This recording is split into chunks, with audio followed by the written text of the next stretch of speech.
you only have one place you can start. And that has to be really what you are already ranking for. Now, when you discover what you're ranking for, you might be disappointed because you say, oh, I don't want to be ranking for that. I want to be ranking for some other exciting keyword or whatever. But the point is, you're not. So you have to start from where you are. Welcome to Your Intended Message, the perfect place for leaders and promising professionals who want to convey the intended message for greater success. Every week, we interview experts who address the challenges and best practices to deliver your message effectively. That might be one-to-one, one-to-few, or one-to-many. And perhaps the most important conversation, one-to-self. I'm your host, George Torok. My guest today is Chris Davidson. Here's 3 facts that I think you should know about Chris. 1, he started working in IT before IT existed. It's kind of fun saying that. How can you work in an industry that doesn't exist? Well, he's been around a long time. 2, he designed the computer network underpinning the Wimbledon Tennis Championship when he was 28 years old. And 3, Chris is not someone to be messed with. He holds a black belt in Goju Ryu Karate. Ha-ya! Chris, welcome to Your Intended Message. Thank you very much, George. It's a great pleasure being here. Thank you. Great to be here, and I'll remember not to spar with you because I only made it to orange. Yeah. Well, I was an orange belt too. I remember that. Yeah, long time ago. Yeah, I got tired of hurting all the time. Yeah. Chris, yeah. We also want to mention your latest book, Why Your Website Doesn't Work. And that's the topic of our discussion today because I'm sure a lot of business owners would like to know why their website isn't doing what they think it's supposed to. And let's just throw that question out. What's the biggest reason? What's the problem? The biggest reason is weak target focus. That's the biggest reason. There isn't a strong focus on exactly what their intended perfect customer or client is. And that means that there then isn't enough information about any product or service they're selling. There can't be because they haven't got in mind a clear idea of who their perfect client is. Now, this is making an assumption, of course, that all the other underlying foundations are in good shape. They may be, they might not be. You know, that you can't tell from looking at a house whether the foundations are in good shape. That's why you have it surveyed before you buy it. So there is a number of steps that one could go through, a number of tiers, 5, in fact. But the biggest issue is this weak target focus. Weak target focus. And let's come back to those tiers in a moment. But first, let's have a clearer understanding of what you mean by weak target focus. People come to my website and I'm offering coaching for executive presentations. What's wrong with that? Yeah, so there's nothing wrong with that, George. That is okay. You know, that is your intended message. No pun intended. That is your intended message, isn't it? That you offer presentation training for executive. Okay, that's clear. But I might say, well, what sort of markets, George, do most of your clients from? And you might respond by saying, oh, they're spread across all these sectors. Or you might say, well, actually, Chris, 80% of my business comes from the finance sector, just for the sake of example, right? And then I might say, well, if that's the case, George, why don't you just go all out and say, I do executive presentation coaching for finance executives? Because if you then focus all of your marketing efforts on that niche, you're going to get the other 20% anyway. They're going to get caught up in the wake of the passing ship and dragged along. And you can decide whether you want to service them, how you want to service them, as and when they arrive. But the sharper you make the point, the deeper it's going to dig in. So I think that would be the point I would make to anybody out there. I would just come back to them and say, look, what is your intended message? And who is it really for? Is it really cross-sector? Or actually is 80% of your business coming from SME-sized businesses? Okay, in what sector? Well, most of it actually, thinking about it, is professional services. Okay, well then let's just do that. It's very rare that you're going to come across somebody who is genuinely so spread out that they're picking up business equally from all sectors. It doesn't happen that way because, people get referred to one another and what have you. So that always there's always, if you dig into the numbers, there's always a sector in the lead somewhere. And why not just focus on that? And so how is it best to demonstrate that focus on a website? In the content. This is where people get, I don't think they get confused. I think they get distracted. They get distracted by very well-meaning website designers who want to demonstrate their capacity to design stuff that looks beautiful. And really, it isn't about what it looks like. It comes down to writing really good, solid content. And that is very hard work. It's very, very hard work because you've got to do two things. You've got to get your intended message out there. So you've got to write your good, solid content. But also in the same breath, you have to write your good, solid content using the words that your perfect client is using when she or he is searching for you. So you've got to invest a whole load of effort and energy doing a lot of keyword research and what have you. Then you've got to double down on that and write some really good content using that material. Then you've got to get that into a website that has a clear call to action around that material. Now, that is all about user experience and to some extent user interface design, but people do get dragged into this. Oh, that looks really nice. Oh, I like that particular shade. I'm not sure that this particular font. Do all that later. Really, honestly, I'm not saying it isn't important, but it can wait. It can wait. Don't waste effort and energy on that. Spend your money up front on knowing what your perfect clients are looking for. And you can only do that if you know who your perfect clients are. So there's the point. Know who they are, know exactly what they're typing into the keyboard when they're typing it, and then respond to that with really solid content that focuses on their need. How can we know what our perfect clients are typing into search? Because it's curious. When I get new clients or prospects, one of the questions I usually ask is, well, how did you find me? Oh, I Googled. And they can never remember what they Googled. No, they might not be able to, but Search Console can. So Google Search Console will tell you what you're ranking for. And that is an important point, George. So thank you for bringing it up. So if one is embarking on this adventure, people listening to this might say, okay, right, I believe you, George. I believe you, Chris. I'm gonna do this. Then where do I start? Well, you only have one place you can start. And that has to be really what you are already ranking for. Now, when you discover what you're ranking for, you might be disappointed because you say, oh, I don't want to be ranking for that. I want to be ranking for some other exciting keyword or whatever. But the point is, you're not. So you have to start from where you are. And Google Search Console will tell you what you are ranking for. So that's the place to start. Dig into Google Search Console, that will tell you what you're ranking for. And while we're here, by the way, just a note in the technical margin for your listeners to speak to their tech teams, Google Analytics. This year, Google Analytics is implementing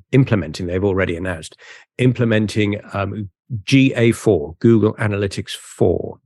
Now, you can implement Google Analytics 4 already, And you ought to do that because in July of this year, Google will stop processing data from earlier versions of Google.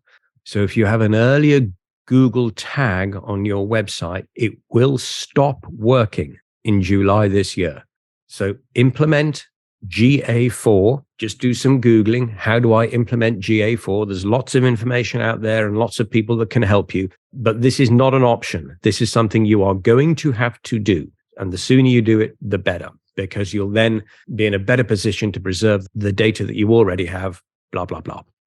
Okay, now there's something on our to-do list right away. Yeah. Going back to the content, is it better to have questions or promises? Great question. Answer questions. Yes, a really great question. So you need both, of course, because you do need to be able to clearly stand for something. So you need to make the promise to the prospective client, for sure. But yes, if you want to be found by Google, then go answer the questions that your target market has. So Q&As are really, really good. So sections on websites that do FAQs, frequently asked questions and the like, they're really good. And the concertina function, where you click on a question and it opens up the answer. You click on another question, it opens up the answer, called a concertina. That is a really good way of getting a lot of content into a website for Google to read, but also it's a way for your human users to really scan through a whole load of questions and, oh yeah, that's interesting. Let's click on that one, see what the answer is. Oh, that's interesting. Let's click on that one. So they don't have to scroll through great long screeds of text. They're just going through a list of questions. That one, that one, that one. But Google behind the scenes can read the whole lot. So you're satisfying everybody there. You're keeping Google very happy from an SEO perspective, and you're keeping your human users happy. Yeah, that's a nice feature. The blog content on your website, is that significant? Absolutely. Yeah. Definitely. So there's a client we have in the United Kingdom here, a lawyer, a solicitor, as we call them over here. And we do the search engine optimization for his website. And I've just produced his monthly report for him. So I have it in my mind, as it were.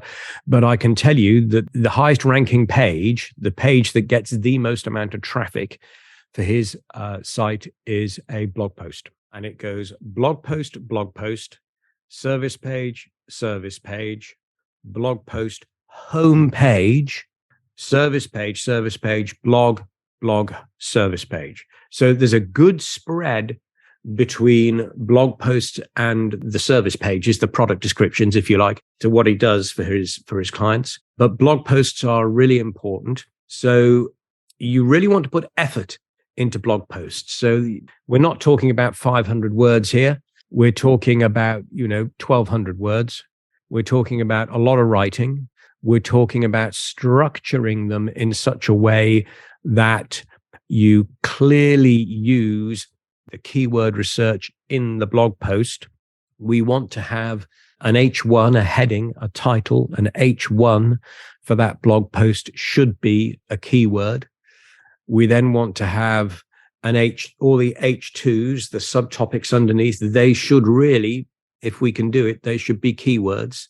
And then when you're structuring a good blog post, what you would do is you'd write the blog post, then you'd collect up all the H2s in the subtitles in the blog post. Let's say there's 5 or 6 of them.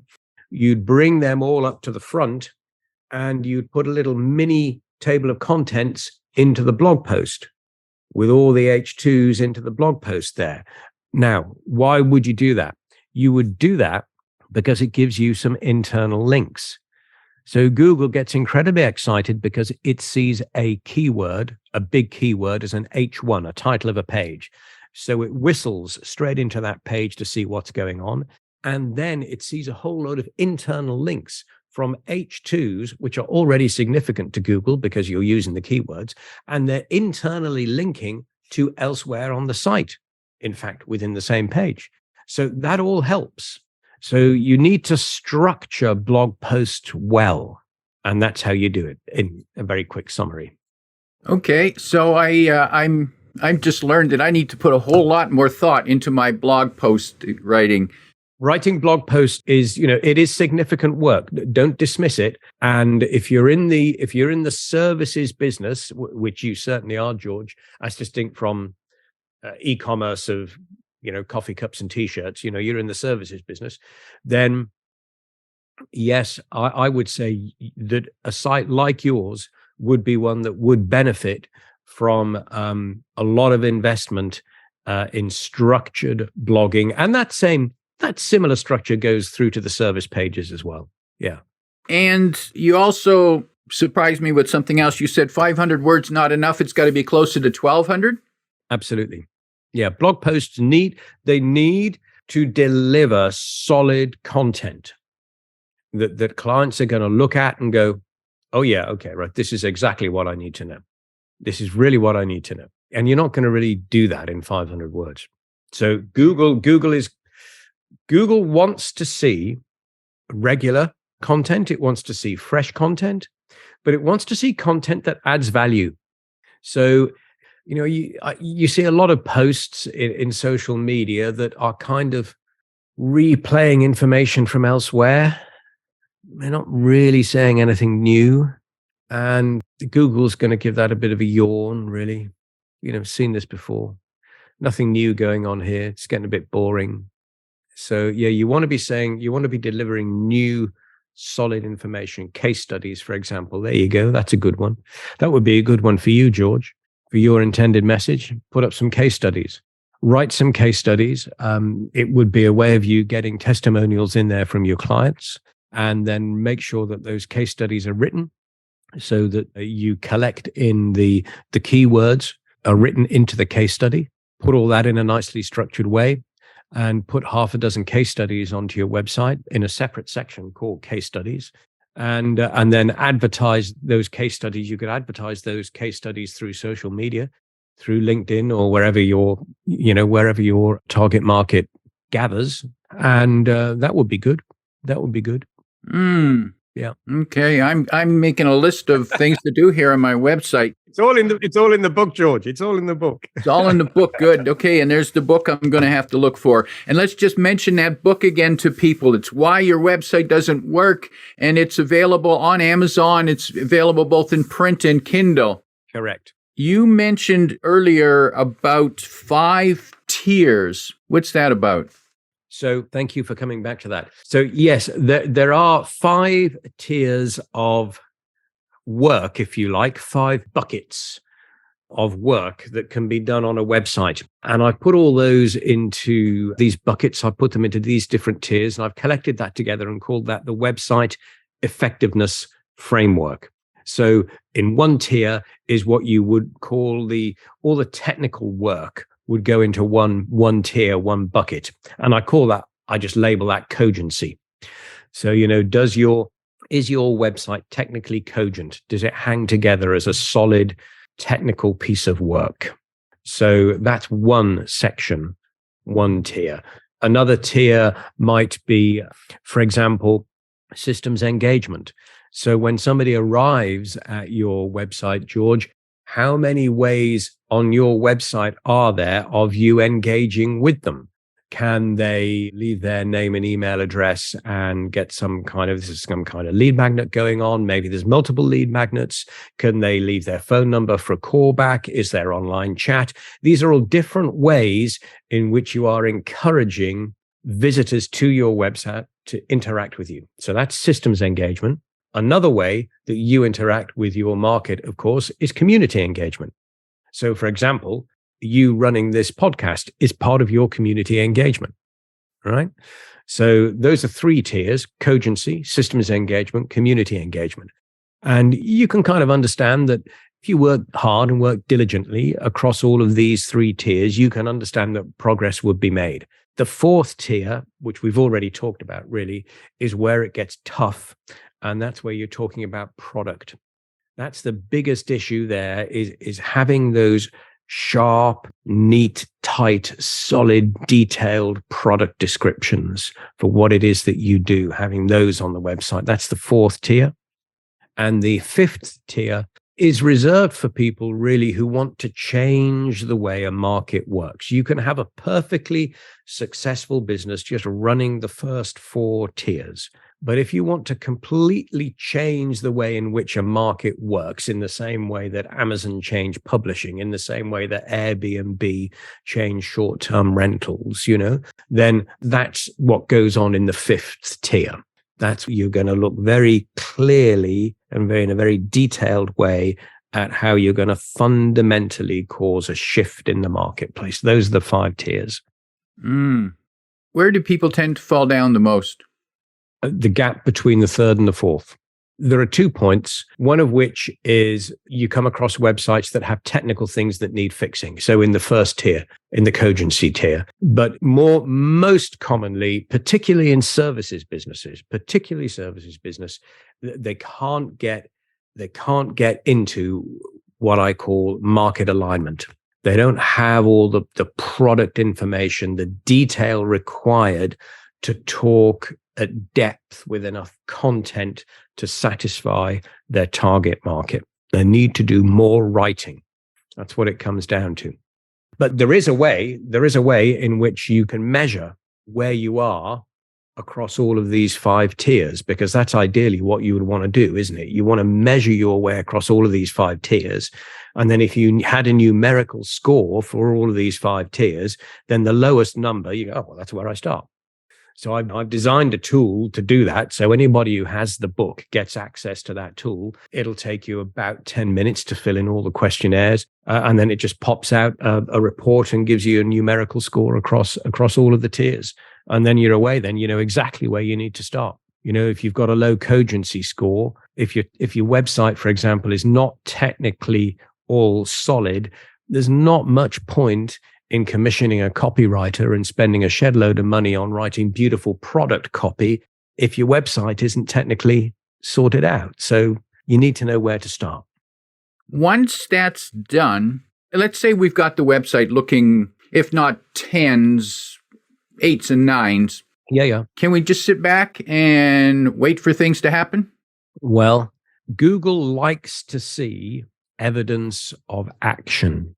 It likes to know that there's somebody here who is interested in what's going on in the market, in charge, has experience, has authority, and wants to share it. So if you were able to kind of wave a magic wand and pull up an 800-page website that dominated your entire marketplace, could you then just sit back and say, well, that's that job done?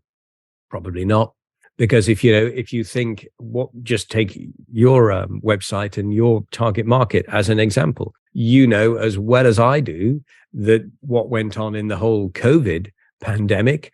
So had you been in that position, waving the magic wand just before the pandemic and said, right, okay, here's all my executive coaching for presentations and all the rest of it done, then the pandemic comes along and the whole world is taken over by Zoom, and you do nothing about that, is Google going to keep coming and visiting your website when all your other competitors are writing about, oh, this is how you run meetings through Zoom, and this is how you engage people on Zoom, and hybrid working, and all of this kind of stuff. If they're all doing that and you're not, you're going to lose out.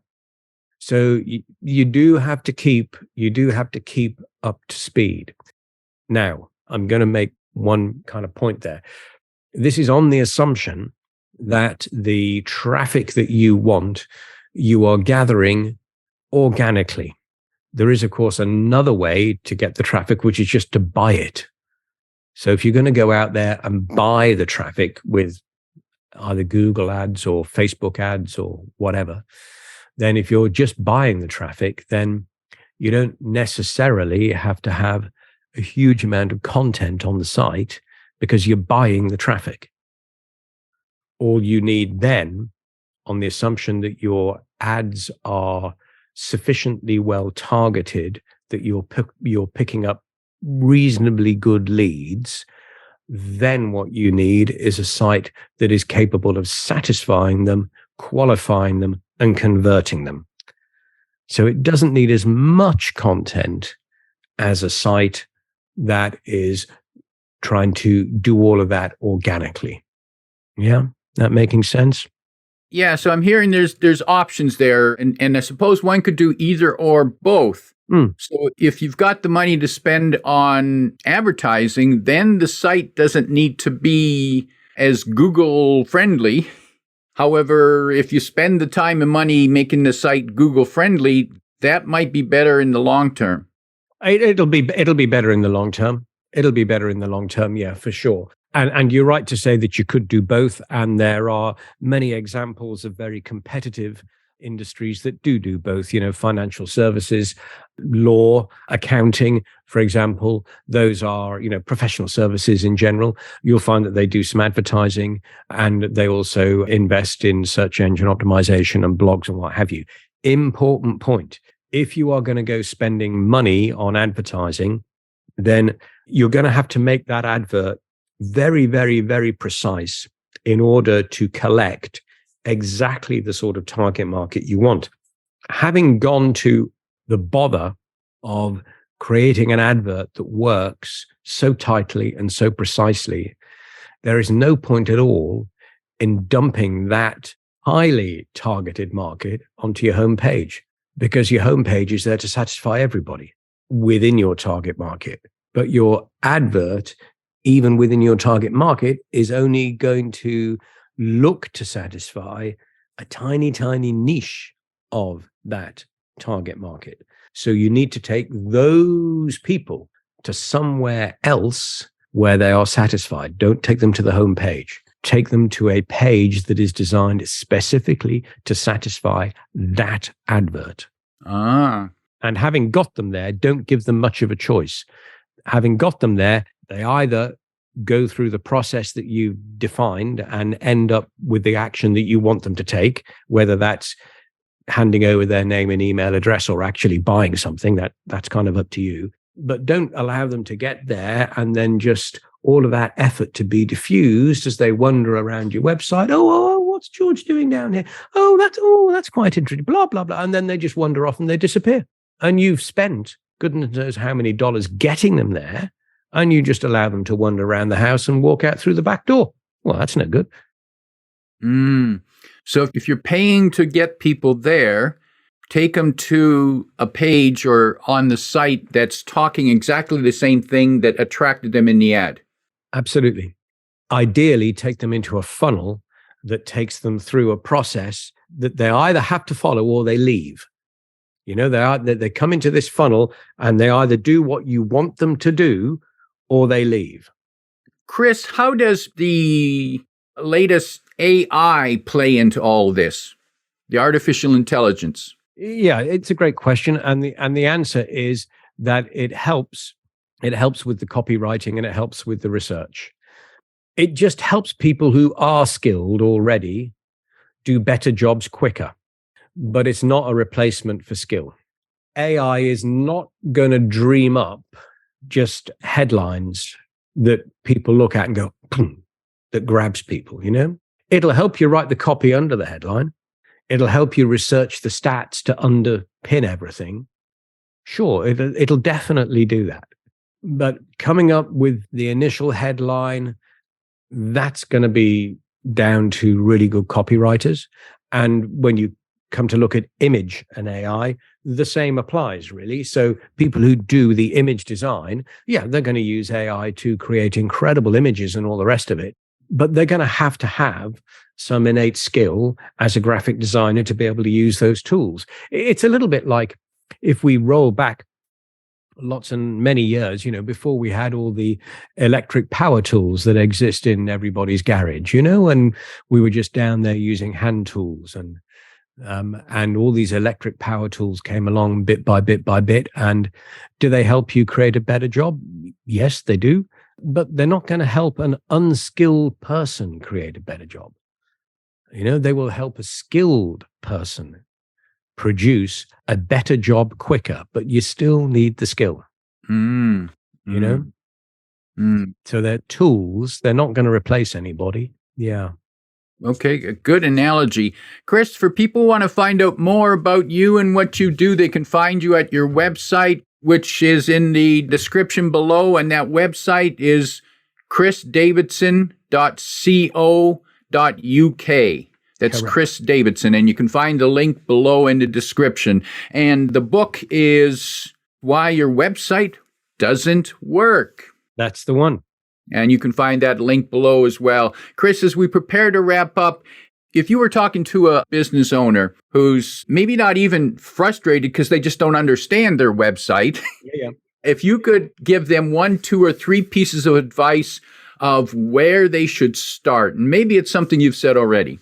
Yeah. So the first thing they should do is that they should run the website effectiveness assessment on their website. It's the very first thing they should do. And they can find a link for that on my website. That's completely free. There's no sales involved in that, whatever. People can just go to the website, they can type in their domain, and they run the website effectiveness assessment. That gives them their percentage score across all 5 tiers. And that tells them really where they should start looking. That's the first point. Second point they should do is, I would say, is go audit the content of your website. And the third point would be go and understand what it is that you're ranking for already. Now, you might not like it, but whether you like it or not is not the point. You can't start doing anything about it unless you know what it is. So go and find your starting position. Those are your 3 points. Valuable tips, which I'm going to do myself, Chris. Thank you. My guest today is Chris Davidson, reminding you to have a sharp focus to go deeper. If you like what you heard, tell your friends and post your 5-star review on Apple Podcasts, because that helps more listeners find us. Come back every week for more practical insights to help you deliver your intended message. I'm your host, George Torok.